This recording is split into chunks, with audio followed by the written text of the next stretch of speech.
Good evening, everyone. I'm John, and I'm one of the committee members for the Dual Identity Leadership Program, and I'll be the facilitator for tonight's virtual session. So before we begin, I just want to acknowledge the traditional owners of the land that we are on, the Wurundjeri people of the Kulin Nation, so all members past, present, and emerging. So welcome to the Dual Identity Leadership Program's 5th instalment of our DILP Discovery Online series. So the Dual Identity Leadership Program is an initiative of the Vietnamese community in Victoria, and established in 2014. The program is held annually and is run by young leaders that have gone through the program previously. So during the program, participants get the opportunity to cover their dual heritage through the diaspora lens, develop their leadership skills, and also recognise their role as active members of society.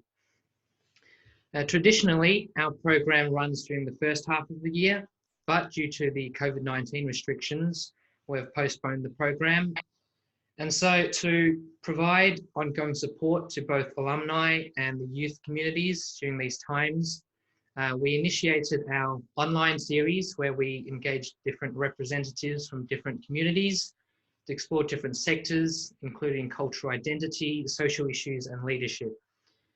And so in Victoria, with the recent introduction of the stage 4 lockdown, it may be a very challenging time for many, and we hope everyone is staying safe. Just a reminder that these sessions, it's a safe space for young people with a multicultural background to discuss social and cultural issues, learn and develop qualities that will help them become a more effective leader, connect with everyone else, and engage with the community. Just previous sessions that we've held have been a forum on the impact of COVID-19 on multicultural youth, multicultural communities in general as well. Sessions with Benjamin Law and Diana Nguyen, and a trivia night. And we will be having additional events as we move along through the year, so stay tuned. So before I begin with welcoming our panelists, I just want to welcome and acknowledge all of the people in the committee that we have on today, and other distinguished individuals that we have in the audience. And of course, many thanks to everyone who has joined tonight's session, whether you've come from the previous program of DILP or just saw our event on Facebook, Twitter, LinkedIn, Eventbrite. So welcome to our session on workplace advocates forging cultural diversity. So before we begin, just for housekeeping, we will be recording this session for marketing purposes, and this may be shared on social media. We will start off with 20 to 30 minutes of moderated Q&A, and everyone will be muted for this section. Feel free to turn on your cameras so then the panelists can be speaking to an audience. And following from this, we will proceed to questions from the audience. So if you have any questions, please place them in the chat, and then I will invite you to unmute your mic and then ask the question to the panelists. At the end of the session, there will be an additional 15 minutes for any further questions, for wrap up, and just a quick discussion. So I would first like to invite our guest panelists to give a quick introduction about themselves. So it might begin with Tim, with your introduction. Thanks. Thanks very much for that, John, and good evening to everyone, and to all of you in Melbourne and Victoria. I hope you're all doing well and staying safe. A bit about myself, Tim Sopomasan. I'm a political theorist by training. I'm a professor at the University of Sydney, but from 2013 to 18 was Race Discrimination Commissioner at the Australian Human Rights Commission. That's my professional background. Just very, in very brief summary, I guess in terms of thinking about identity, I have multiple identities, so not just dual identities, but multiple ones. Born in France, My parents were born in Laos. My father's Chinese, my mother's Lao, and I grew up here in Australia. So depending on how you cut things, that can be anything from 2 to 4 identities, I suppose.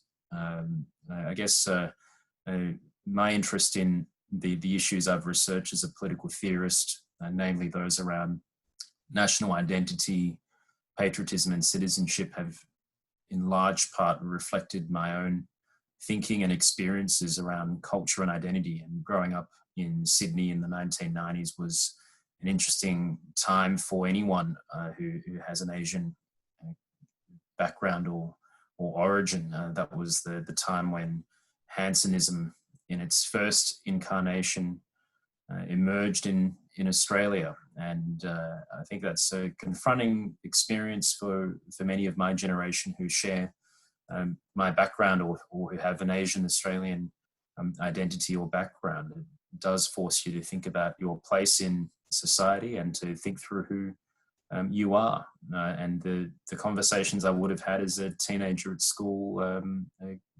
were dealing with topics that I would return to years later in conducting research on political theory and national identity.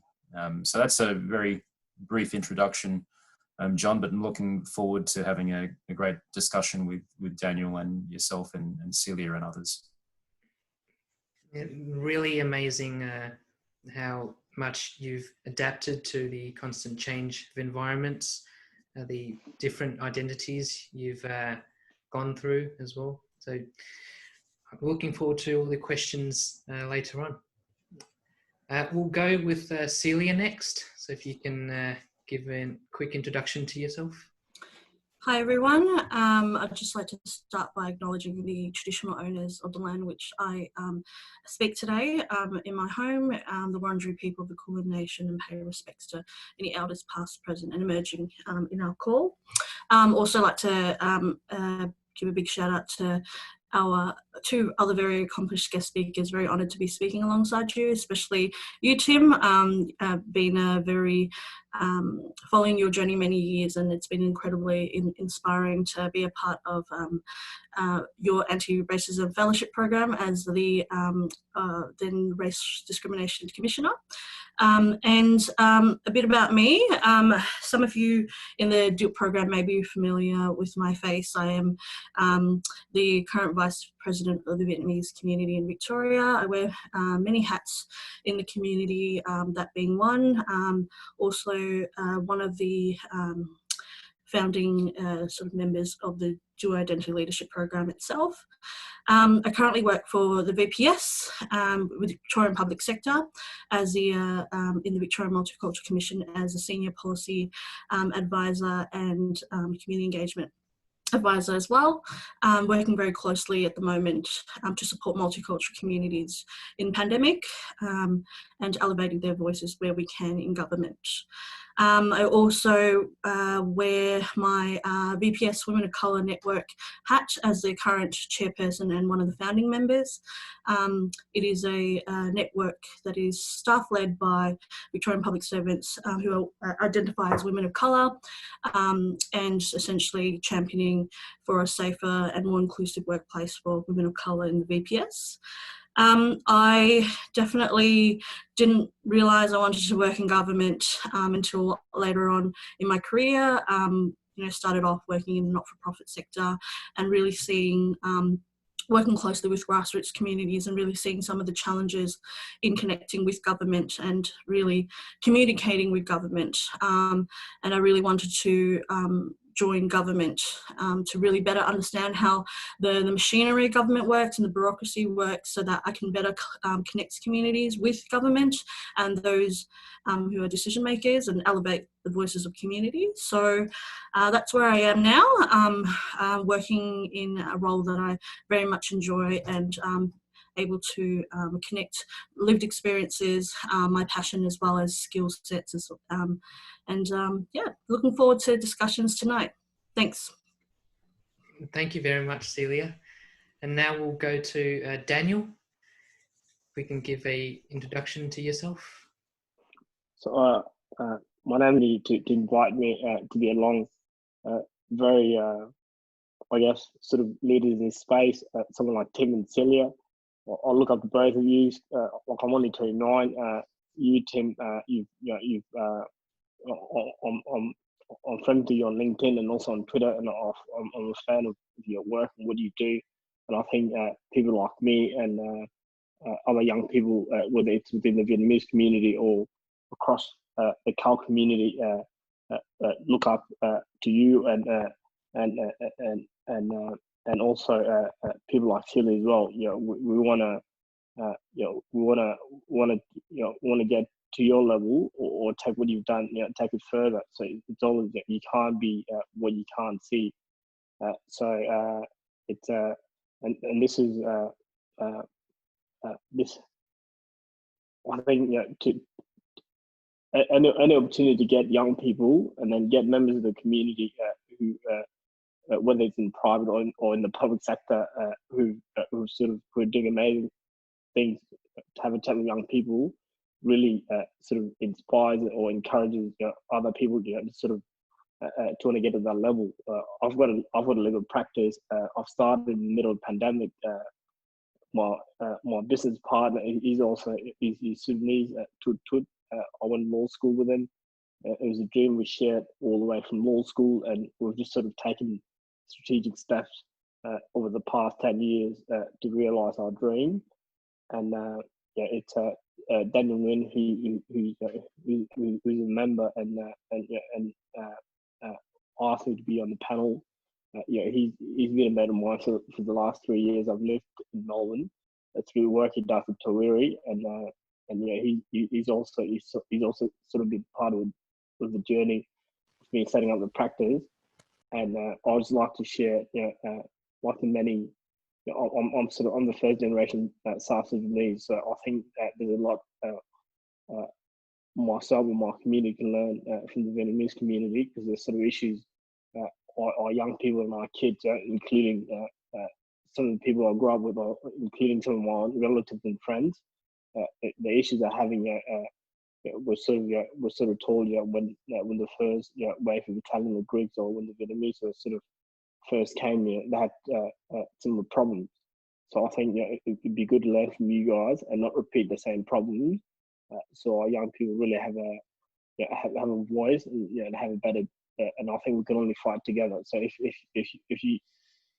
someone like Tim and which Tim does on a daily basis, continue to fight for our communities, I think it's it's really like I'm privileged to be here to sort of as a first generation South Sudanese or African migrant to share what sort of steps I've taken to get to where I am. And in terms of today about cultural identity, I think 90% of the battle to me going through law school, university, and setting up my goal has always been to look back at, to sort of put my tribe first, and what it really means to be Daniel, is a South Sudanese, like young Dinka person, who's crossed the ocean to come to Australia for better opportunities. So I always go back to my parents, and put them first, and what sort of person they want me to be,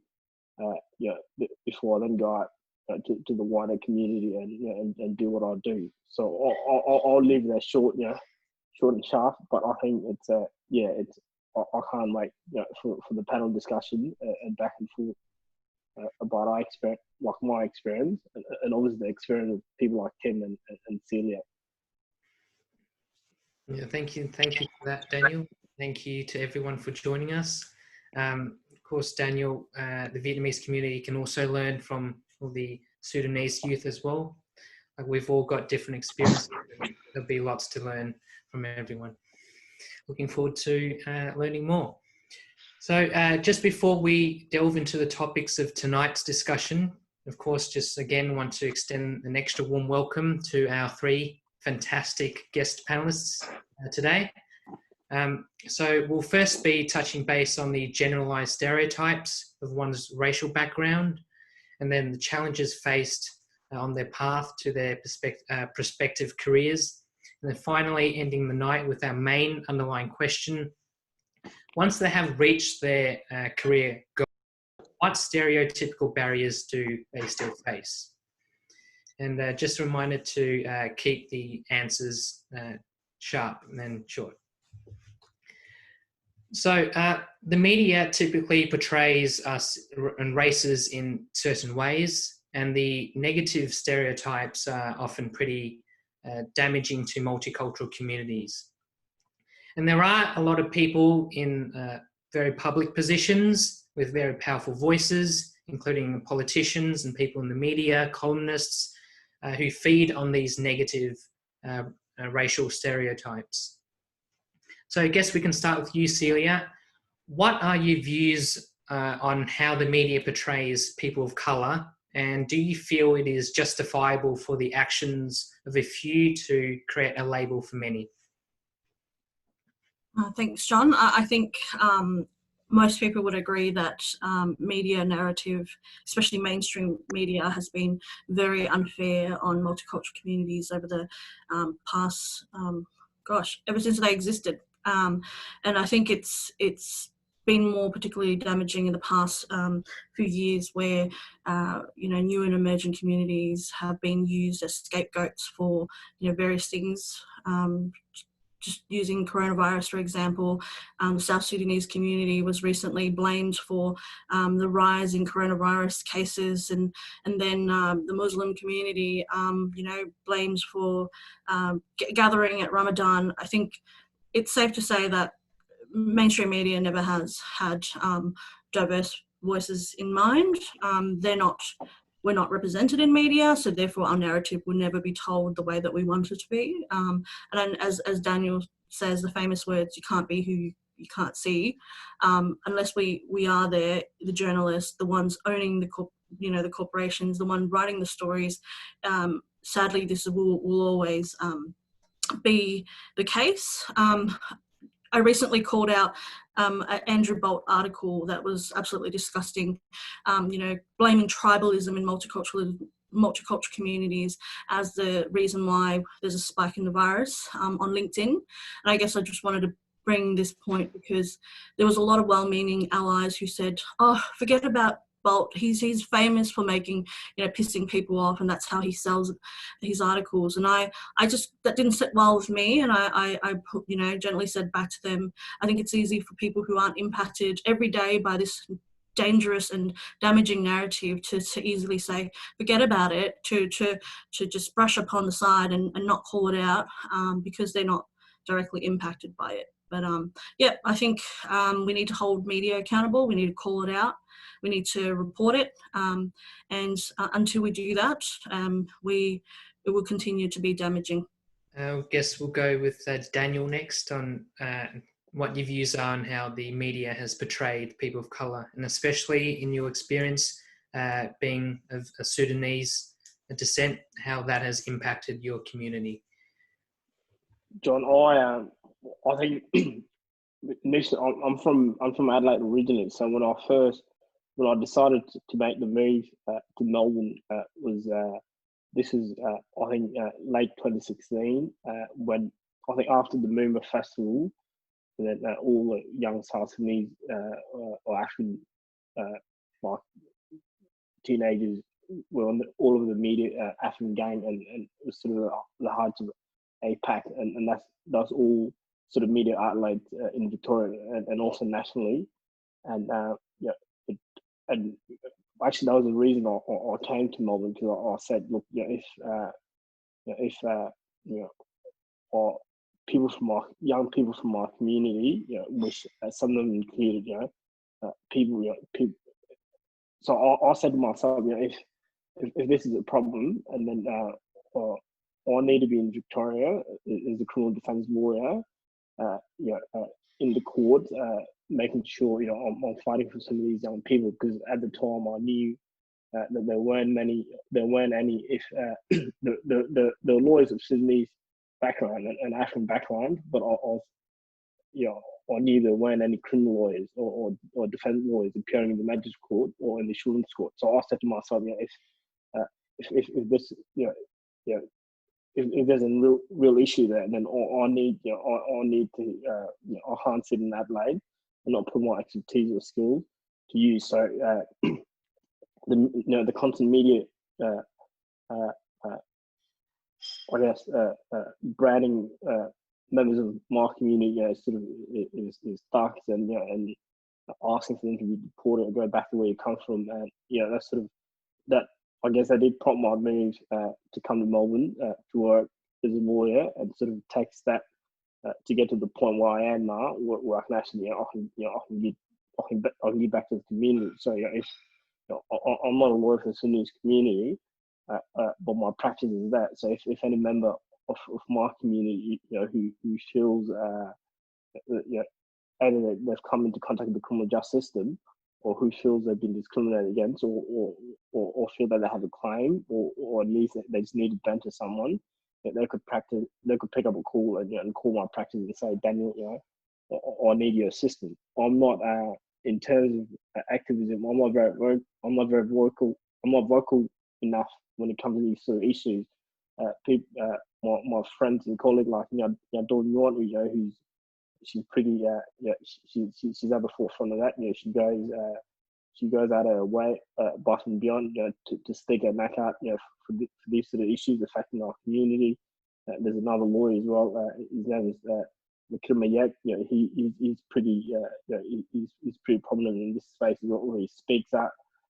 But it's I don't approve of it, but my hands are a bit tight because I'm a defense lawyer, and all the narratives they're sort of painted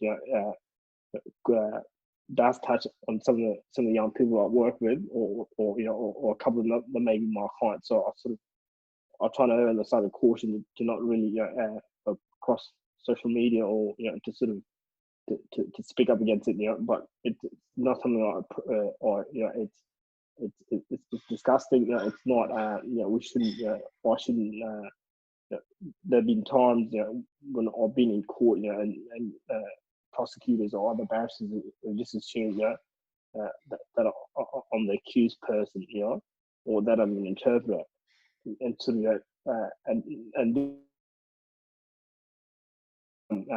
norm, when the media, and people are meant to be powerful and leaders of the community, sort of signal out minority groups, and then put all sort of labels on it. So it's I think it's something that a lot of work needs to be done on it, and we're very lucky to have Tim on the panel today, who constantly every day pushes back against.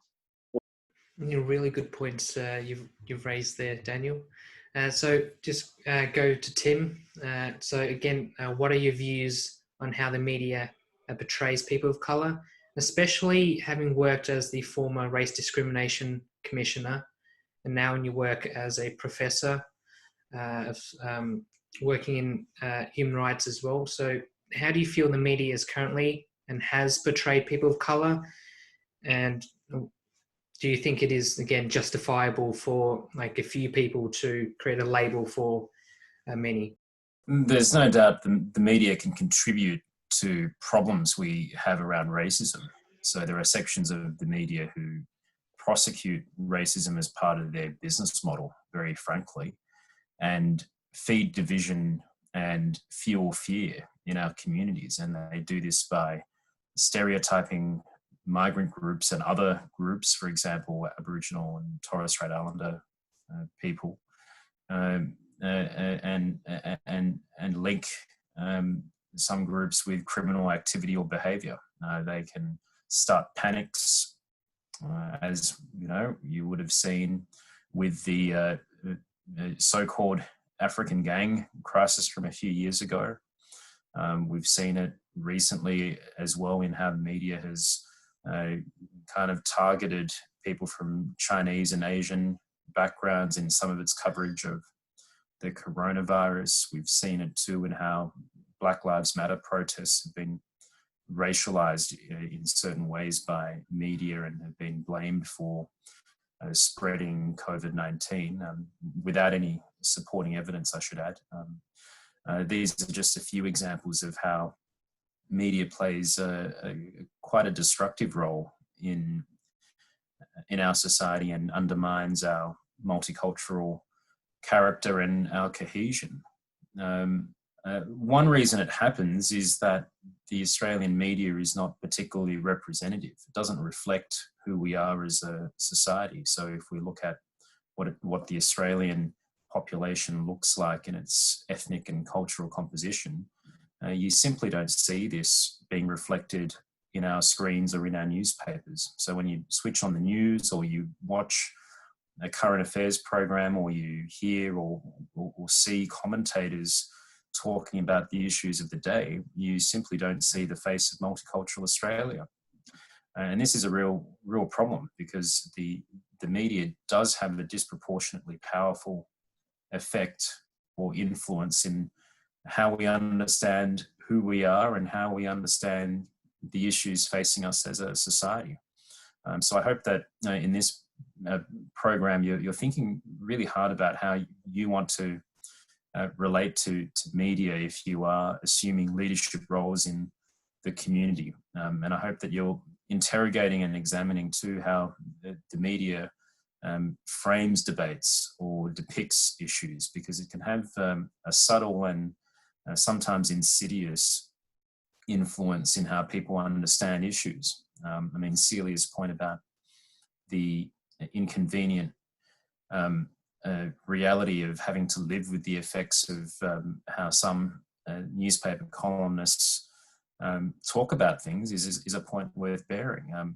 It's a luxury for some people to think that you can just turn the other cheek or ignore elements of our media commentary. But when the media commentary comes after you and members of your community and anyone who looks like you, you simply don't have that luxury. I just add too that sometimes we can.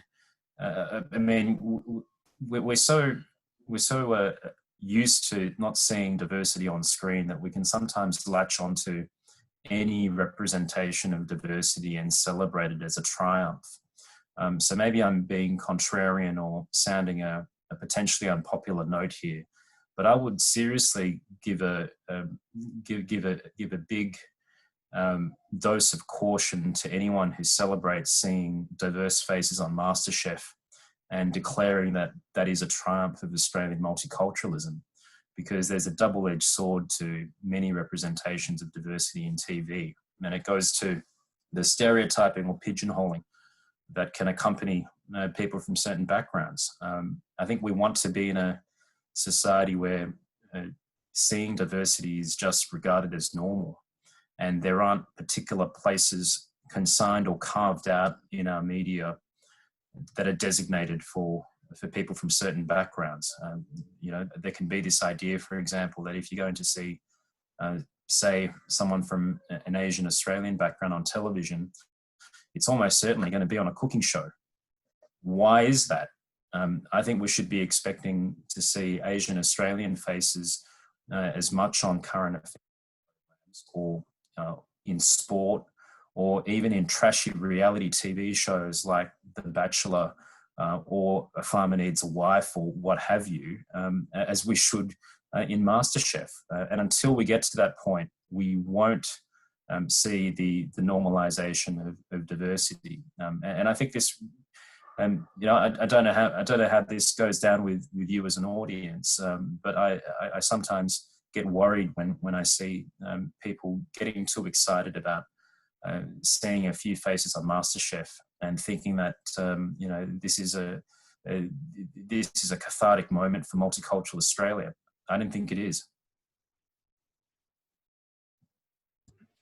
There's some really great points, and it is really important how we're brought up as well in a society, just the environment we're brought up in. Especially like going back to like the White Australia policy, for example, and that has like shaped the views of many as well. But then now that we've become more multicultural, a lot more people now accepting. So just continuing on with your background. So your parents came from Laos, went to France, and you were born there, and then through the family reunion program, you settled in Australia, and then you went to the UK to study at Oxford. So how did you adapt to the changes in the environment, and how did it shape your views? I think people respond to things in different ways. I guess I've always been very attuned to social dynamics and thought a lot about identity and interactions. I mean, you know, I think, for example, of my teenage years and how I was well aware of the different accents that you could hear when you mix among different groups. So to give you a more concrete sense of what I mean here, I went to a primary school where just about every kid, you know, came from a migrant background. So the minority were white Anglo-Celtic Australians.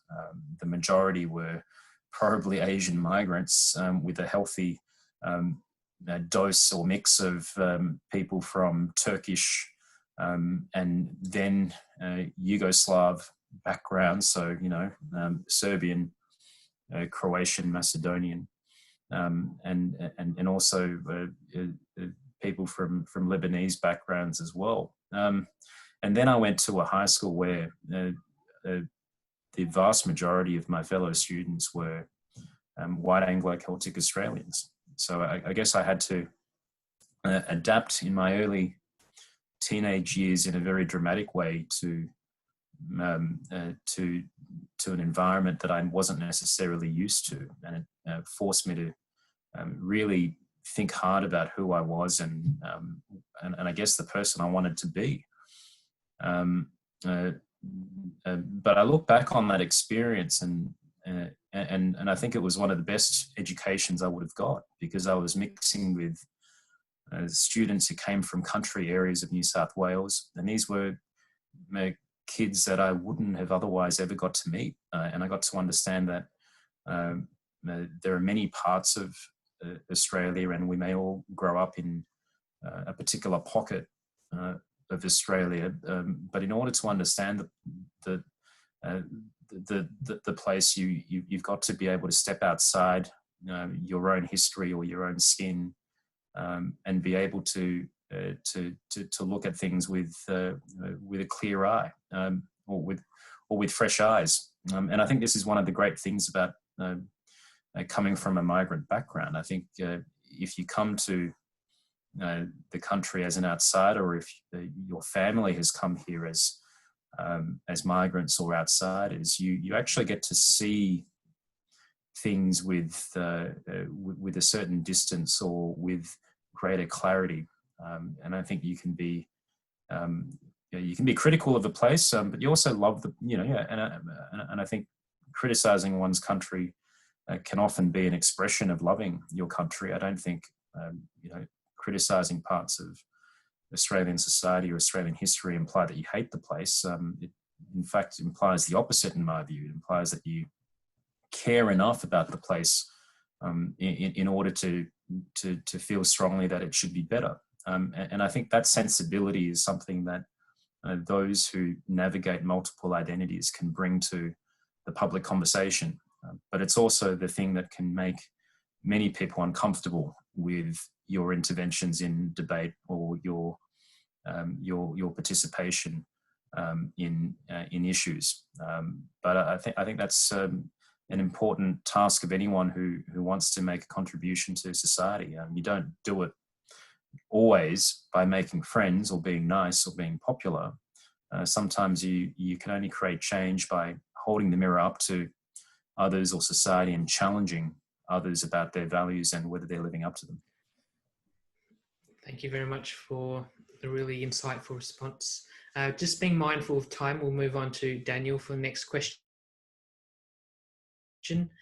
So you were quoted as having a less than idyllic upbringing.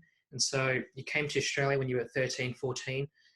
So again, how did you adapt to that environment? And so what challenges did you have reconciling the different environments? You can hear me, yeah? So I came in when I was 13, and I had to go to the language school for a year to learn English, and then also the language school had other kids from other communities from the Middle East and also other part of Asia, and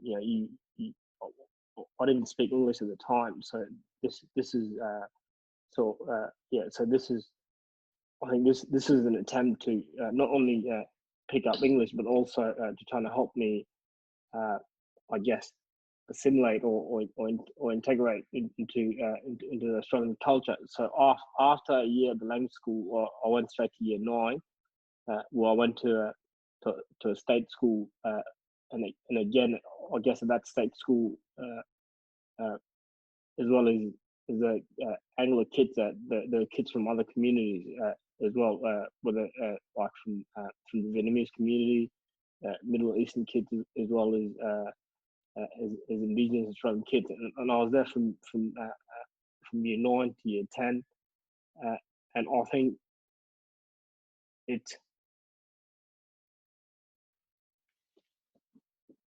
coming out like at age 13, man, I was still young enough to be able to pick up the language much more faster than say my sister who came with me, who's a few years older than me. So, or in terms of picking up the English language and sort of that was made more easy because of my age, and also I got involved in sport, and it's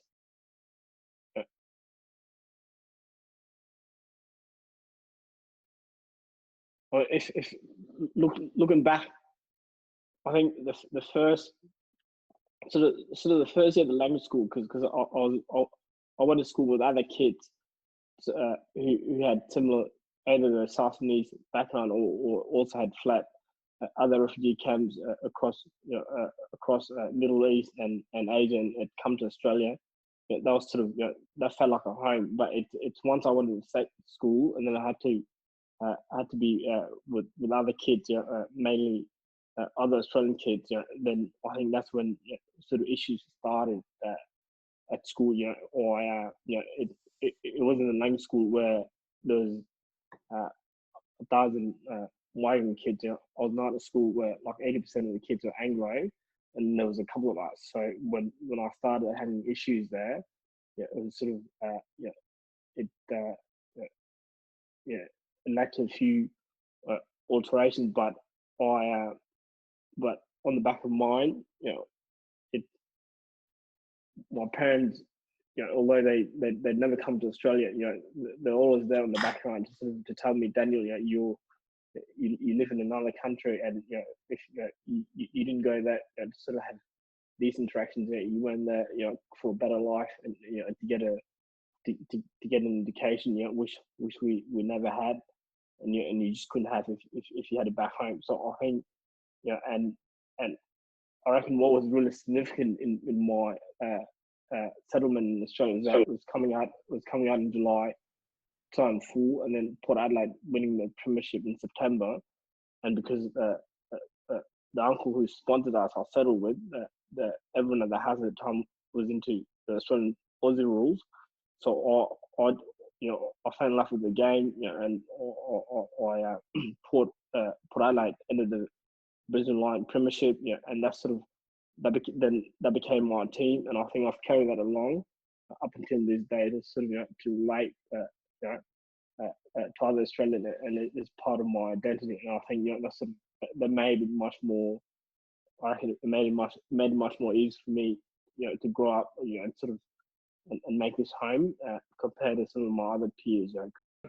So I guess we'll continue with like Celia. Now, with you having worked in the public sector for many years, do you think the bamboo ceiling exists? And so if it does, what one or two things do you think is important to do to address the problem? I think for those of you who aren't really familiar with the bamboo ceiling, it's a saying that for Asian Australians or Asians in general, there's the glass ceiling for women and for certain people, and then there's the bamboo ceiling additional to the glass ceiling. So I would say that yes, definitely that's the case, and I base that on the fact that our leadership is not diverse in terms of the secretaries and DepSecs are really not reflective of which the communities that we serve, and that from my experiences running the Women of Colour Network and being the chairperson, our members have raised similar issues about how they get to a certain point of their career in public sector and reach a certain wall that they can't pass. And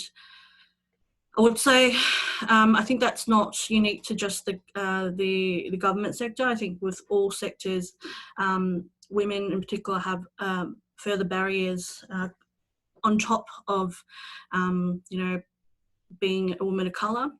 You can be you're a mum, for example. You need to have flex working arrangements. That's not catered to you. The workplace isn't diverse in the sense that they're able to cater for your needs.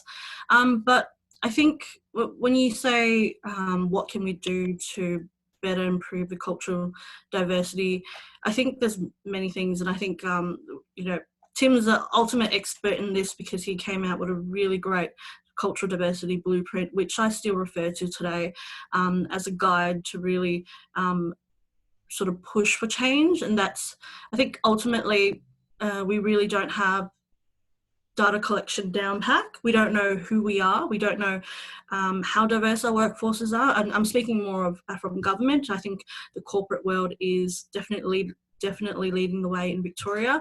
I think the public sector in Victoria is still trying to grapple with who their workforce is. And until we can get this right, we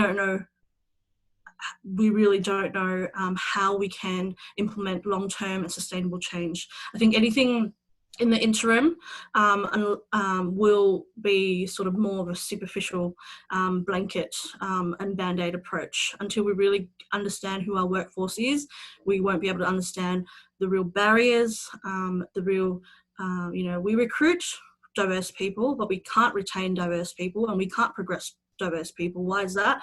We really need to explore this further before we really get cultural diversity right.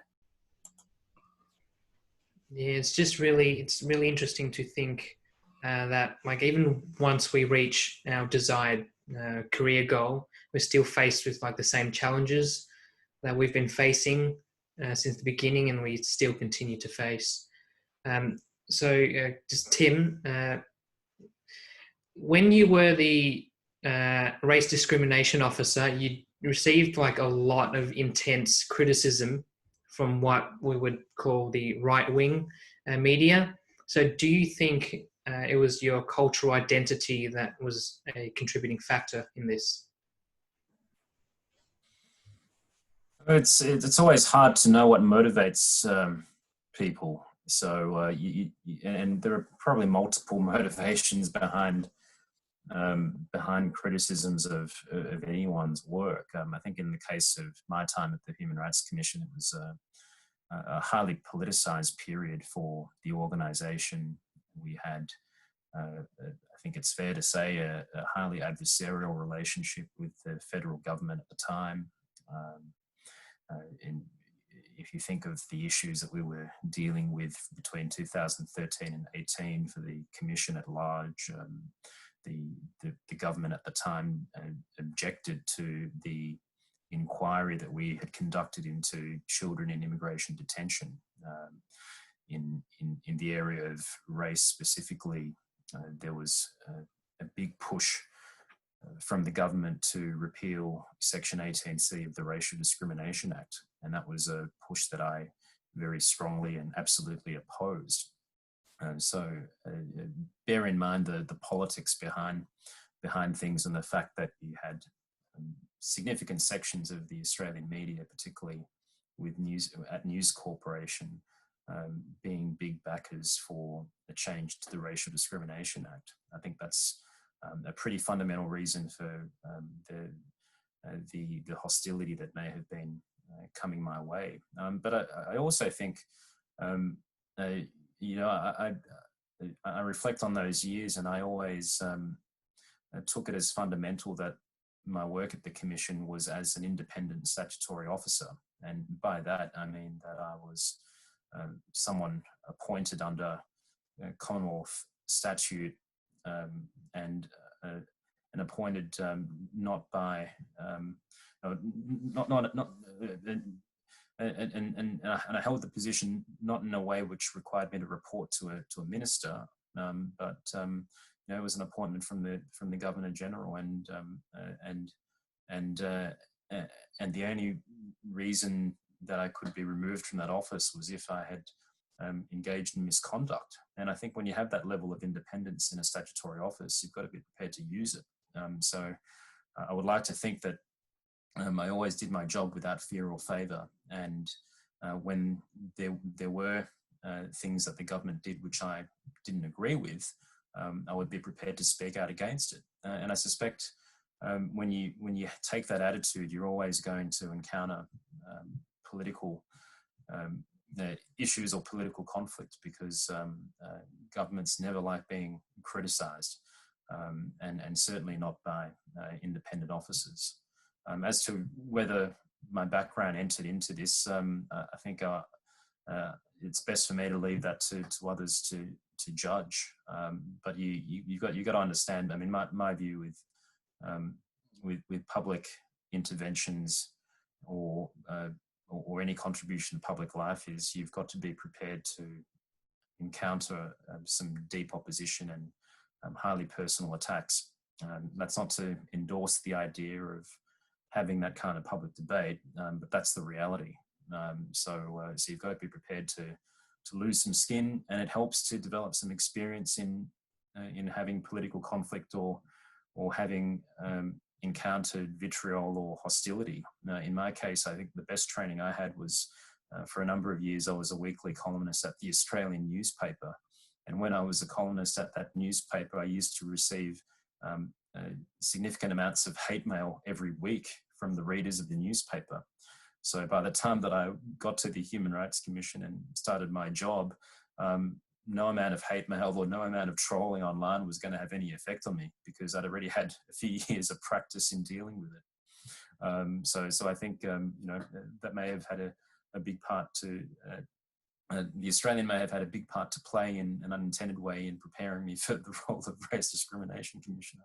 Yeah, it's really disappointing with all the criticism that a lot of multicultural people get, but then we have seen things improve.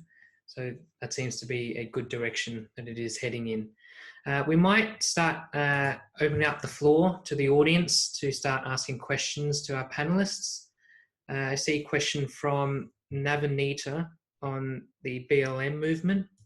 So if you would like to unmute your mic to ask the question to our panelists. Thanks. My question is, and in fact today, earlier in the day, there was a webinar organized by another organization where I asked the question, and unfortunately it wasn't taken up. My question is, the BLM has amplified the issue of racism, especially racism in the workplaces. Do any of the panelists know of in the average Australian workforce leadership looking into their monocultural makeup, the leadership and governance? So it's the exec teams and the board, and what intentional ways are they changing that? I'm going to try and give an answer. Or Celia, do you want to jump in first? Oh, you go ahead, Tim. I mean, if I understand the question correctly and take it as being about what the composition of Australia's senior leaders look like, we do have a bit of a picture of that. It's hard to say with absolute precision because we don't collect comprehensive data on cultural diversity in the way that we should, and certainly not in the way that many other English-speaking countries do. So if you look at the United States, for example, they have pretty good data on what organisations look like in terms of racial composition, but there's no requirement for Australian employers or Australian organisations to collect data on what their workforce looks like.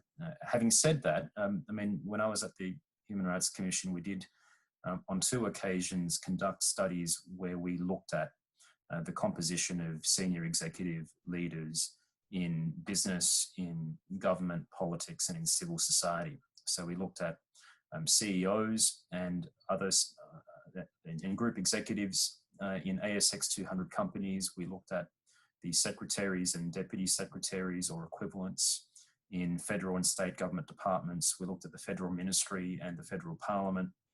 And we looked at the vice chancellors and senior executives at universities as well. And we found in 2018 of the 2,400 people that we looked at, that not even 5% of senior leaders were from or had a non-European background, that the leadership of Australian institutions was overwhelmingly Anglo-Celtic and European and didn't reflect our population. If you look at boards, I think there have been a number of studies which have looked at boards. There doesn't seem to be an improvement in cultural diversity there either. So I think we can say fairly confidently that there is a significant underrepresentation of ethnic and cultural diversity in the leadership ranks of our institutions. And it's not just at the most senior level of the CEO or equivalent level, it's not only at the board level. I think if you go 2 or 3 levels down within large institutions and organizations, you simply see very little diversity coming through, which does mean that it might take a while before we start seeing multicultural leadership in the way that you would expect to see from a country that is often touted or celebrated as one of the world's, if not the world's, most successful multicultural society. Yeah, just to add to that, Tim, I think in regards to my experiences in the public sector anyway, and I don't speak for all, that especially with the Black Lives Matter movement, as a network, the Women of Colour Network, we were tapped on the shoulder many times by executives asking for our advice. And I think this is a real testament to how things are changing, in the sense that executives who would have never spoken about anti-racism work are now very interested in exploring this space and how they can be better leaders. But I think the downside of a lot of these execs are that, you know, a lot of leaders want to do something, but they fear, the fear of doing something wrong is actually holding them back from progressing. And we often find ourselves saying that to the leaders, that it's okay to try and to learn and to unlearn. Anti-racism work is really uncomfortable for everybody involved, but unless we can sit with that uncomfortability and reflect on your white privilege to progress, you know, the VPS, we won't get there. So it is a lot of education, it's a lot of hand-holding, and it can be very tiring for those, you know, who have to do that work, but there is some traction within the VPS, which is fantastic, and I hope that this wave continues to some really great work. Might go to Jasmine for the next question. Oh yeah, hey everybody, so excited to talk to you. So my question is, so at work, sometimes when there's restructures, there's changes to the leadership, and we go, ooh, who's going to be the next executive or whatever. Like we talk about the need for diversity in leadership, but the things like, I feel like most companies are already struggling to get gender diversity, yet alone people of color diversity. And it's always viewed as like, it's like one thing or the other. So how can we change that mindset? Thank you, Jasmine. That's a great question. I think it's always a challenge, and I think definitely when you're working in the D&I space or diversity inclusion space in anywhere, there always seems to be that we're pitted, all the diversity boxes are pitted against each other for pool money or whatever, you know, whichever is more flavour of the day. I think it's about collaborating with each other and seeing the value in fighting together. And through, someone in the comments mentioned the intersectional lens, that we are not just a woman, we're not just a person of color, we carry so many hats and wear so many hats. So fighting together and really building that business case, if depending on what sector you're in for it, seems to generate some interest. Suvi, you've got a question. If you can unmute your mic and present the question. So my question is, what career advice would you give yourself or to young people of colour who are really trying to make it in their careers? I guess we'll start off with Daniel. I think if you're if you're a young person, I think it's really important you like when you're at university or early in your career, it's really you form partnership or friendship with people who can who can assist you, whether even if it's just looking if you're applying, like say if you're applying to work in the big four firms and you're trying to get a vacation, and then it'd be good to talk to someone who's a couple of years ahead of you to get to get them to run through that and say can you help me with my application, and whether if you're at law school and you're applying for clerkships, and then also talking to people who are either grads or a couple of years ahead of you, to help you with your application and your resume. I think that really helps from early on, and then you take that further, and we're not unlike Anglo.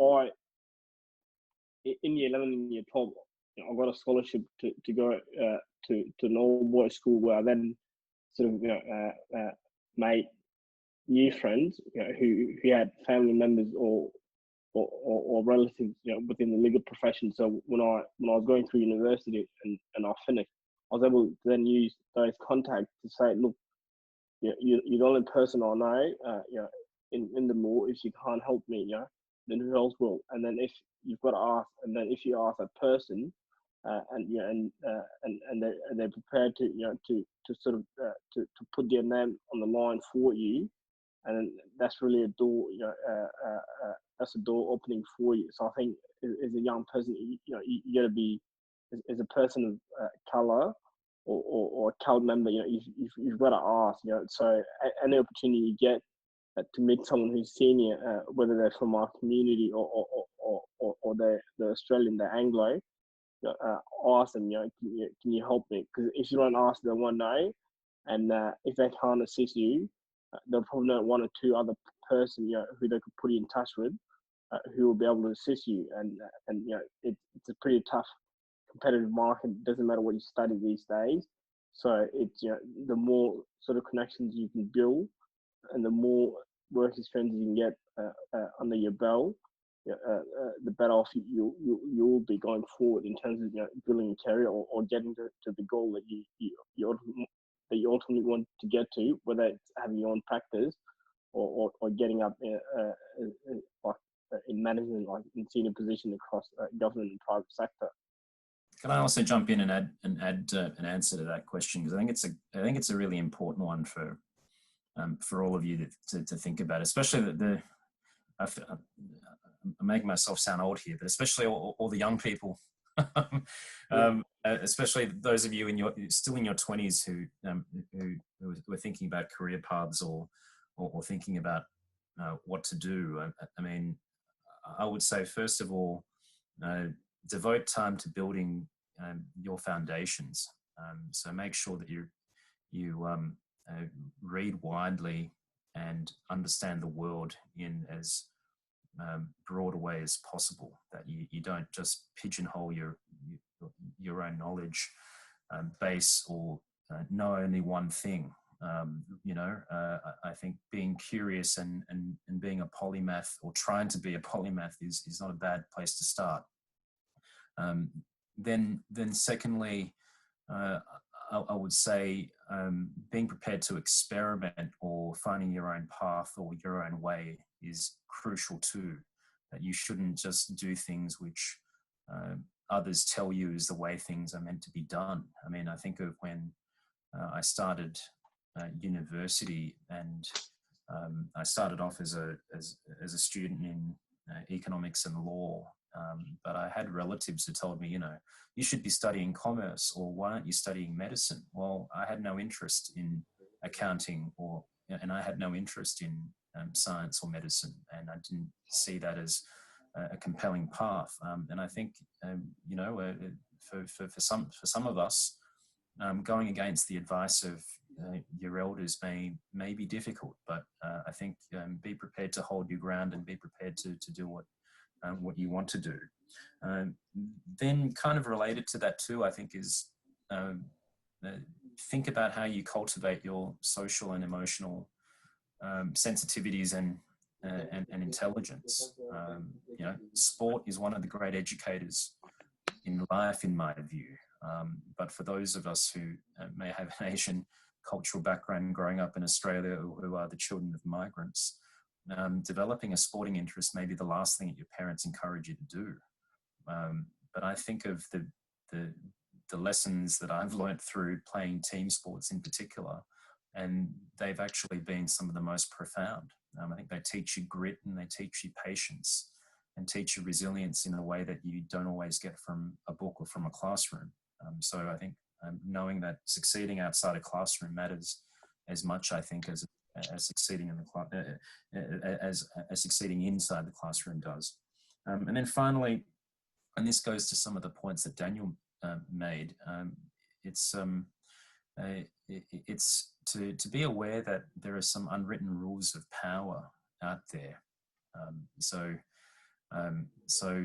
rules get passed down from people to people, or from generation to generation, but not everyone gets access to those rules. There are some ways of doing things in any society which only some get to know about.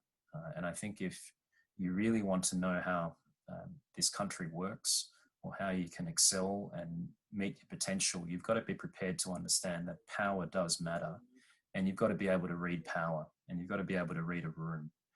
And there are limits, and this is being very brutally honest about things, there are limits to what ability will get you. The smartest person, or the one who has the most technical skill, is not always going to be the one who runs the show. In fact, that may put you out of the running. So I think cultivating that ability to understand how power works and how relationships work is crucial. And sometimes you don't get to learn those rules unless you find a mentor, or unless you're prepared to ask for help. So I wouldn't see it as a problem or a weakness to be asking people for help or for guidance. I think the other thing to add to that is, as a woman of colour, you know, don't be afraid to ask for help. Don't be afraid to ask what's yours. I mean, demand the roles. You know, you deserve it. I think a lot of times we women of colour, we face with imposter syndrome, that we don't feel like we deserve to be in those places, and that holds us back a lot. And I've really had to really unlearn that, and I still do get it sometimes. And I think that's one of the biggest, you know, challenges to us, you know, progressing, is that letting that imposter syndrome talk. But also surround yourself with people who will raise you up. I would not be here today if it wasn't for, you know, men and women alike who saw the potential in me. Or actually I did, when I was, you know, in my early 20s, not sure what to do, I reached out to a bunch of people and I said, hey, can I have a coffee with you? And that was really scary, but I'm glad I did, because through that, they connected me with other people. And I, you know, have as many mentors as you can, that and learn from them, and you know, learn what you want from the mentor. Yeah, put yourself out there. It's a scary world, but until you make yourself known, no one's going to know you're there. We'll go with Casey for the next question. Hi, my name is Casey. I'm a DILP alumni. I guess this question's kind of steering away from diversity in the workplace a little bit, and it's more related to Black Lives Matter and the first question about media presence. So as we've seen the amplification of Black Lives Matter in Australia, and as a result of that, I've been doing I've been trying to do a lot of educating myself and reading on that topic. And I guess something that I've noticed is that in the past we've had a lot of I don't know if I would call it this, but racial conflicts that people often forget. So like Cronulla and a lot of Australian history, I feel like is really sidelined. For example, Scott Morrison saying there was no slavery. And I was just wondering what kind of change you would want to see from the people in power to get better at facing our past, and yeah, how could we get better at facing racism today? I'll try to answer it. I'm not sure I can give an easy answer to that. I think we do have a problem in confronting our national history and having honest conversations about our history. And part of this goes back, I think, to the approach that some of our political leaders have taken to history. So when John Howard was Prime Minister, he criticised what he called a black armband view of history, which was a criticism of historical attention or historians' attention to unsavoury elements of Australia's colonial past. This goes to the debates about the history and culture wars that were raging in the 1990s. Howard's view was that there's got to be, and he drew on Geoffrey Blaney, the historian's view here, to say that a nation needs to have, on balance, a positive sense of its history, that you've got to add up the achievements and the dismerits of a society, but the achievements have to outweigh the bad things. Otherwise, a country is not going to have a sense of pride or identity in itself. I mean, I think that goes to the core of that approach to national history. I don't agree with that approach, and I think our political leaders need to show more courage and value historical truth in a different way, because I don't think understanding one's national history should be anything akin to an exercise in accounting, where there's got to be a positive balance in the historical ledger. I think we've got to be, yes, we've got to celebrate achievements, but we've also got to look squarely at mistakes that were made in the past, or look at injustices of the past and seek to correct them.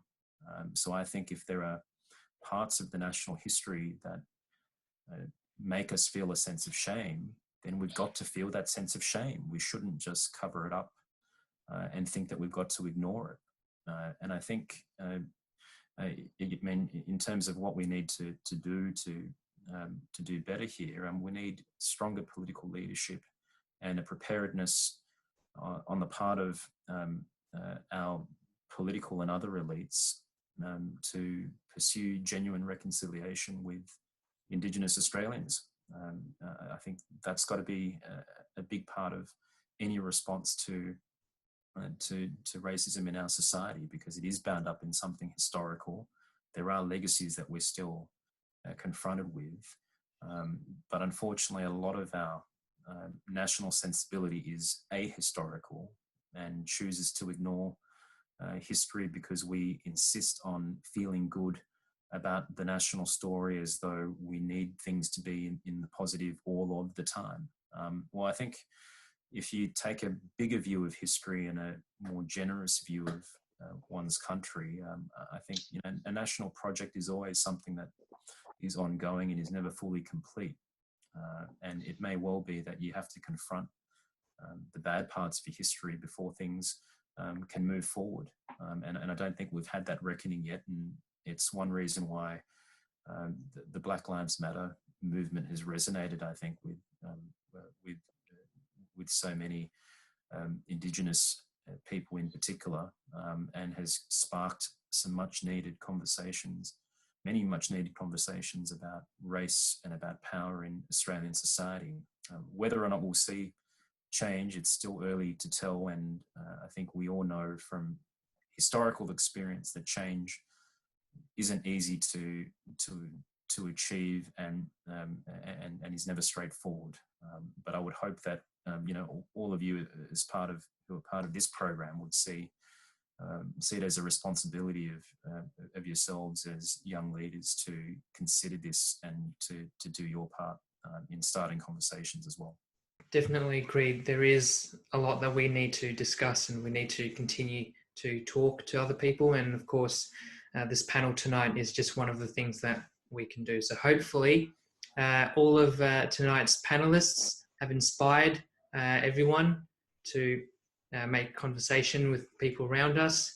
So big thank you to all three panelists. Big thank you to Tim, to Daniel, to Celia for joining tonight, and a big thank you to, of course, everyone who has joined the panel on Zoom tonight. So later this month, there will be another session. Details are being planned, so stay tuned. And also stay safe, and hope we will be able to see you at our next event. So good night, everyone.